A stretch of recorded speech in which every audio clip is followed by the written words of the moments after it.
Hello दोस्तों, जीपीवाई channel में आपका स्वागत है। एक पुरानी कहावत है, उसूलों पर आँच आए तो टकराना जरूरी है और जिंदा हो तो जिंदा नजर आना जरूरी है। तैमूर का नाम तो आपने सुना ही होगा।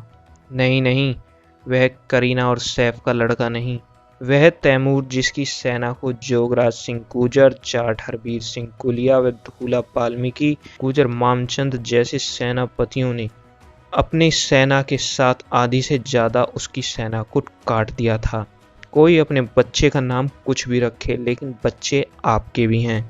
आप भी अपने सुनहरे इतिहास को उठाइए, अपने बच्चों के नाम उन पर रखिए। शुरू करते हैं हमारे सुनहरे इतिहास की वो कहानी जिसको या तो बताया नहीं जाता या फिर ऐसे बताया जाता है कि जैसे दूध में मक्खी। उससे पहले आप हमारे चैनल को सब्सक्राइब कर दीजिए और वीडियो को ज़्यादा से ज़्यादा शेयर कीजिए ताकि आप जैसे और भी लोग जिनको इस इतिहास के बारे में नहीं मालूम है उनके पास तक ये जानकारी पहुंचे और वह भी अपने सुनहरे इतिहास पर गर्व कर सकें। क्योंकि यहाँ तैमूर के वंशज तो चैनल को सब्सक्राइब करने और वीडियो को शेयर करने आएंगे नहीं। यहाँ पर आप ही लोग हैं जो हमारे चैनल को सब्सक्राइब कर सकते हैं और वीडियो को शेयर कर सकते हैं। तो चलिए शुरू करते हैं। तैमूर लंग का जन्म 1336 ईस्वी में समरकंद में हुआ था, जो कि आज का उज्बेकिस्तान कहा जाता है। वह एक मामूली परिवार से था। ये कहा जाता है कि तैमूर लंग एक मामूली चोर था जो कि मध्य एशिया के मैदानों और पहाड़ियों से भेड़ों की चोरी किया करता था। जी हाँ, इसका पूरा प्रूफ है और बाकायदा बीबीसी, जो कि ऐसे आक्रांताओं का महिमा मंडन करता रहता है, उसने बाकायदा इस पर लेख लिखा हुआ है और मैंने उसका लिंक नीचे दिया हुआ है। अगर आप चाहें तो उस पर जाकर अपनी संतुष्टि कर सकते हैं, क्योंकि हम यहाँ पूर्ण रूप से सत्य बात बताते हैं, ना कि झूठी बातें। तैमूर लंग ने मार्च 1398 में 92,000 घुड़सवार के साथ भारत पर आक्रमण किया था। उसका नाम तैमूर था, लेकिन उसका नाम तैमूर लंग कैसे पड़ा, इसके पीछे भी एक वजह है। वह एक युद्ध में कहीं या कई जगह इतिहास में लिखा गया है कि वह किसी तरीके की पिटाई से घायल होकर शरीर के एक हिस्से से अपाहिज हो चुका था, यानी कि वह लंगड़ा था। इसी वजह से उसका नाम तैमूर लंग पड़ा। हालांकि उसको उसके देश में कई इतिहासकारों ने तैमूर लंगड़ा भी लिखा है। लेकिन ऐसी क्या वजह रही कि जो एक अपाहिज व्यक्ति दूसरे देश से आकर हमारे देश में उत्पात मचा जाता है, ये हमें और आपको सोचना चाहिए। दिल्ली पर जब उसने आक्रमण किया तो वहां का राजा लड़ाई में हार गया। ऐसा बताया जाता है कि तैमूर ने दिल्ली में भारी उत्पात मचाया। वह यमुना के तट पर धड़ से अलग किए हुए सिरों की मीनारें बनवा दी थीं। उसके इस कत्ले आम की चर्चा चारों ओर फैल गई। दिल्ली को तबाह करके अब तैमूर लंग ने अपनी टिड्डी दल की तरह चलने वाली फौज का मुंह जाट गुर्जर बाहुल्य क्षेत्र मेरठ हरिद्वार की तरफ कर दिया। इसको देखते हुए खाप पंचायत इकट्ठा हुई, जिसमें राजा देवपाल नीलपड़ा गांव मेरठ को अध्यक्ष नियुक्त किया गया।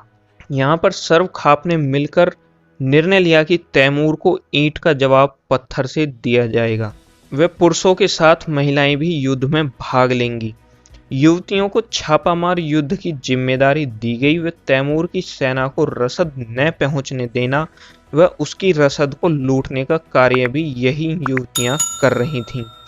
पंचायती सेना में हर गांव से युवक व युवतियां शामिल हो गए, जिनकी संख्या हजारों में पहुंच गई। इस सेना को एकत्रित करने में धर्मपाल देव जाट योद्धा, जिनकी आयु उस समय 95 वर्ष बताई जाती है, का बड़ा सहयोग रहा। उनका हर गांव में जाकर युवक व युवतियों को कुछ कर गुजरने व देश धर्म की खातिर अपनी जान न्यौछावर करने का संदेश हर एक युवक युवतियों के साथ बुजुर्गों को भी जोश में भर देता था। इससे थोड़े समय में ही काफी संख्या में लोग साथ जुड़ गए। उनके भाई कर्णपाल ने इस सेना के लिए अन्न, धन, शस्त्र व वस्त्र जुटाने का कार्य किया। सर्व खाप पंचायत ने महाबली जोगराज गुर्जर, जो कि उस वक्त उत्तर भारत के भीम भी कहे जाते थे, उनको इस सेना का प्रधान सेनापति बनाया। वह खोबड़ परमार वंश के योद्धा थे जो हरिद्वार के निवासी थे। इनके पिता का नाम मानसिंह गुर्जर था। इनका जन्म सन 1375 ईस्वी में हरिद्वार के पास गांव कुंजा सुनहटी में हुआ था। बाद में यह गांव मुगलों ने उजाड़ दिया तो वीर जोगराज सिंह के वंशज उस गांव से चल लंढोरा जिला सहारनपुर में आकर आबाद हो गई, जहां कालांतर में लंढोरा गुर्जर राज्य की स्थापना हुई। इनका कद 7 फुट 9 इंच और वजन 320 किलो था। ये विख्यात पहलवान थे। जोगराज सिंह गुर्जर ने तैमूर के विनाश की कसम खाते हुए अपने संबोधन में कहा कि वीरों, भगवान कृष्ण ने गीता में अर्जुन को जो उपदेश दिया था उस पर अमल करो। हमारे लिए स्वर्ग का द्वार खुला है। ऋषि मुनि योग साधना से जो मोक्ष पद प्राप्त करते हैं उसी पद को वीर योद्धा रणभूमि में बलिदान देकर प्राप्त कर लेता है। भारत माता की रक्षा हेतु तैयार हो जाओ। देश को बचाओ अथवा बलिदान हो जाओ। संसार तुम्हारा यशोगान करेगा। आपने मुझे नेता चुना है। प्राण रहते पग पीछे नहीं हटाऊंगा। पंचायत को प्रणाम करता हूं तथा प्रतिज्ञा करता हूं कि अंतिम श्वास तक भारत भूमि की रक्षा करूंगा। उप सेनापति धूला वाल्मीकि व जाट हरबीर सिंह गुलिया को बनाया गया। धूला वाल्मीकि हिसार के निवासी थे। हरबीर सिंह गुलिया का जन्म 1376 को हरियाणा के रोहतक जिले के एक गांव बादली में हुआ था। पंचायत में धूला वाल्मीकि जी ने कहा कि मैं वीरों के सम्मुख प्रण करता हूं कि देश की रक्षा के लिए अपना खून बहा दूंगा तथा सर्व खाप के पवित्र झंडे को नीचे नहीं होने दूंगा। मैंने अनेक युद्धों में भाग लिया है तथा इस युद्ध में अपने प्राणों का बलिदान भी दे दूंगा, लेकिन अपना पग पीछे नहीं हटाऊंगा। यह कहकर उन्होंने अपनी जांग से खून निकालकर प्रधान सेनापति जोगराज सिंह गुर्जर के चरणों में खून के छींटे दिए।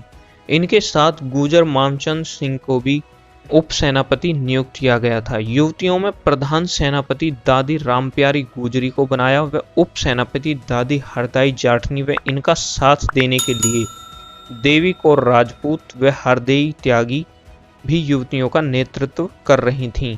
रामप्यारी गुजरी व अन्य चारों महिला सेनापतियों की महिला सेना पुरुषों की भांति सदैव तैयार रहती थी। ये महिलाएं पुरुषों के साथ तैमूर के साथ युद्ध में कंधे से कंधा मिलाकर लड़ी। दिन भर युद्ध होते रहते थे। रात्रि को यहाँ तैमूरी सेना ठहरती थी। वहीं पर रामप्यारी गुजरी की सेना गुरिल्ला धावा बोलकर उनको उखाड़ देती थी। वीर देवियां अपने सैनिकों को खाद्य सामग्री एवं युद्ध सामग्री बड़े उत्साह से स्थान स्थान पर पहुंचाती थी। शत्रु की रसद को ये वीरांगनाएं छापा मारकर लूट लेती थी। आपसी मिलाप व सूचना पहुंचाने के लिए 500 घुड़सवार अपने कर्तव्य का पालन करते थे। रसद पर हमलों में रसद न पहुंचने से तैमूरी सेना भूखी मरने लगी। इससे तंग आकर वह मेरठ क्षेत्र को छोड़कर तैमूर हरिद्वार की तरफ बढ़ने लगा। मेरठ से आगे मुजफ्फरनगर तथा सहारनपुर तक पंचायती सेनाओं ने तैमूरी सेना से भयंकर युद्ध किए तथा इस क्षेत्र में तैमूरी सेना के पांव नहीं जमने दिए।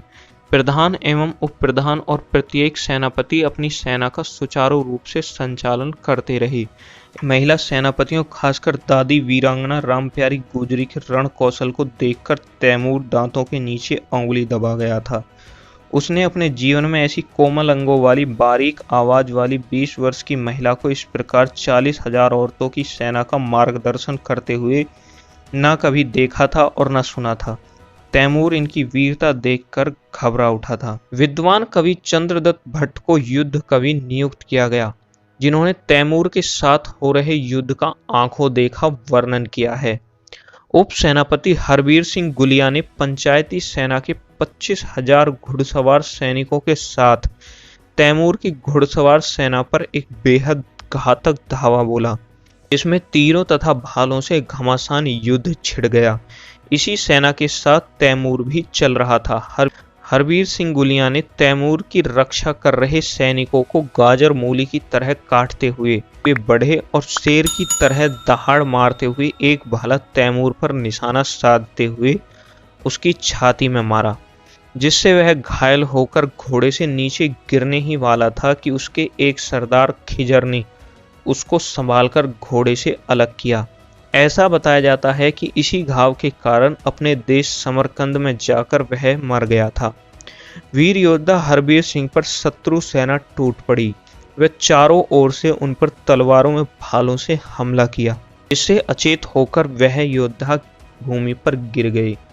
उसी समय प्रधान सेनापति जोगराज सिंह गुर्जर ने अपने 22,000 मल्ल योद्धाओं के साथ मिलकर तैमूर की सेना पर ऐसा जोरदार हमला किया कि तैमूर की सेना अचानक हुए इस दूसरे हमले से घबरा गई।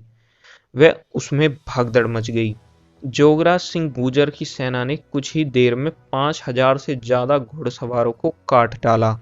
जोगराज सिंह ने स्वयं अपने हाथों से हरवीर सिंह को उठाकर एक सुरक्षित स्थान पर पहुंचाया, परंतु कुछ ही देर में इस महान योद्धा ने अपने प्राण भारत की भूमि के लिए त्याग दिए। हरिद्वार के जंगलों में तैमूर की सेना के घुड़सवार सैनिकों पर धूला वाल्मीकि ने अपनी सेना के योद्धाओं के साथ धावा बोला, जिसमें शत्रु की सेना में 3,000 से ज्यादा सिपाही थे और वह सिर्फ 190 योद्धाओं के साथ युद्ध कर रहे थे। लेकिन उन्होंने और उनकी सेना ने अदम्य साहस का परिचय देते हुए शत्रु की सेना को बहुत क्षति पहुंचाई।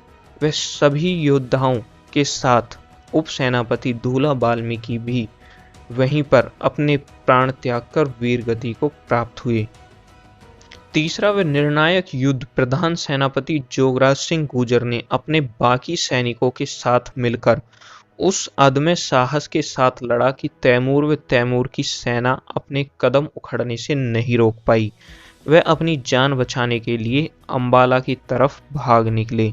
इस युद्ध में जोगराज सिंह गुर्जर को 45 से ज्यादा घाव आए, लेकिन वह फिर भी होश में रहे और तैमूर को अपनी सेना के साथ जो हरिद्वार को उजाड़ने का सपना लेकर आया था, उसके सपने को नेस्ता नाबूद कर दिया और उसकी सेना को भागने पर मजबूर कर दिया।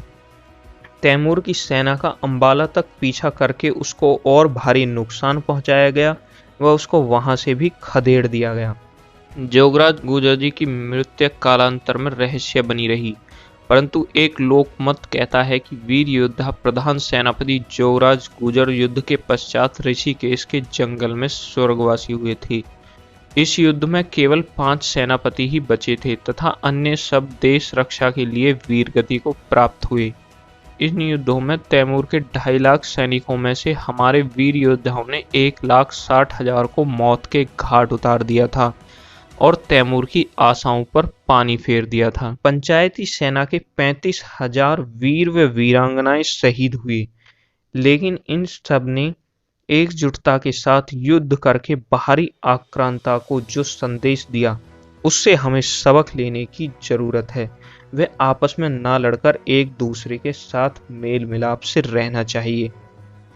और यह चीज हमें एक सबक और देती है कि दूसरे लोग अपने बच्चों का नाम अपने इतिहास से उठाकर कुछ भी रखें। हमारा इतिहास ऐसा है कि हमें उस पर गर्व करना चाहिए। हमें भी अपने सुनहरे इतिहास को उठाकर देखना चाहिए और उसमें से अपने जो वीर योद्धा हुए हैं उनके नामों पर अपने बच्चों का नाम रखना चाहिए, ताकि दूसरे लोगों को भी ये शिक्षा मिले कि हमारा इतिहास भी गर्व करने लायक है। चाहे वे इतिहास को कितना ही दबाएं, कितना ही छुपाएं, लेकिन हमारा इतिहास गौरवपूर्ण है, था और रहेगा। आपको हमारी वीडियो पसंद आई हो तो इसको शेयर करें, हमारे चैनल को सब्सक्राइब करें व बेल आइकन को प्रेस करें और हमारी मदद करें इस इतिहास को ज़्यादा से ज़्यादा लोगों तक पहुंचाने में। धन्यवाद।